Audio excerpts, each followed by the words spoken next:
మీది వాళ్ళది ఈక్వేషన్స్ ఏమన్నా ఐడియా ఉందా?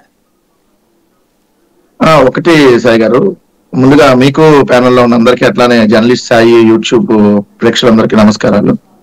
ఇప్పుడు తెలుగుదేశం పార్టీ 3 లిస్టులుగా ఏదైతే ఫస్ట్ ఒక 94, తర్వాత 34, ఇప్పుడు 11, 139 రిలీజ్ చేసింది. ఇంకొక 5 రిలీజ్ చేయాల్సినవి ఉన్నాయి. సో దీంట్లో ఎస్సీ రిజర్వ్డ్ నియోజకవర్గాల్లో 29 ఉంటే 28 తెలుగుదేశం పార్టీ పోటీ చేస్తుంది. అంటే జనసేనకు నాకు తెలిసి ఏం ఓట్లేదు అనుకుంటా, బీజేపీకి ఏదో బద్వేలు ఆఫర్ చేస్తున్నట్టుంది. పి గన్నవరం మహాసేన రాజేష్ లేదని చెప్పారట కదా, లేదు అతనే చెప్పేవాళ్ళు. దాన్ని కూడా తీసేస్తే ఇప్పుడు 27 ప్రకటించారు. అతనే ఏదో పెట్టాడు, వాళ్ళు జూన్ 2 అధిక వాళ్ళు నాకు ఫోన్ చేసి చెప్పారు. అయితే ఇప్పుడు ఏంటంటే 27 ఫస్ట్ అనౌన్స్ చేశారు సార్. ఈ లిస్ట్ లో ఒకటి 28 అమలాపురం అనౌన్స్ చేశారు. అట్లా అనుకుంటే సార్ అది క్యాన్సిల్ అయితే 27 అనౌన్స్ చేసినట్టు.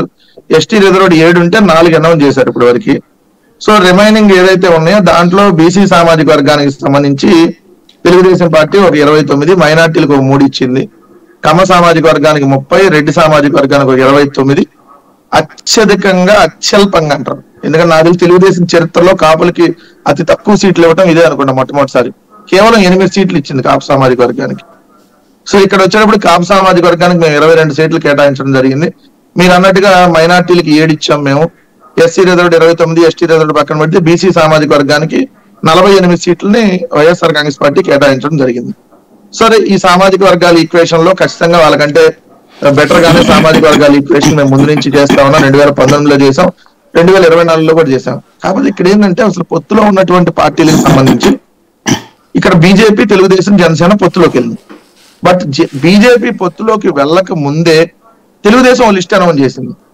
అంటే 94 సీట్లు, జనసేన ఒక 5, 99. అంటే బీజేపీకి ఏంటి, మేము 99 ఆల్రెడీ అనౌన్స్ చేస్తాం, ఆ మిగిలిన వాటిలోనే మీకు ఇస్తాం రేపు పొద్దున షీట్ షేరింగ్. అంటే పర్టికులర్ సీట్లు కూడా మేము చెప్పిన సీట్లు మీకు ఇస్తాం అనేది అక్కడ ఫిక్స్ చేసి తెలుగుదేశం పార్టీ ఫిక్స్ చేసి బీజేపీకి చెప్పినట్టుగా మనం భావించాలి. ఎందుకంటే ఇప్పుడు పొత్తులోకి వెళ్తున్నాం అన్నప్పుడు 4 రోజులు లేట్ గా అనౌన్స్ చేయొచ్చు, ఎందుకంటే ఎలక్షన్ కోడ్ రాలేదు కదా ఇంకా.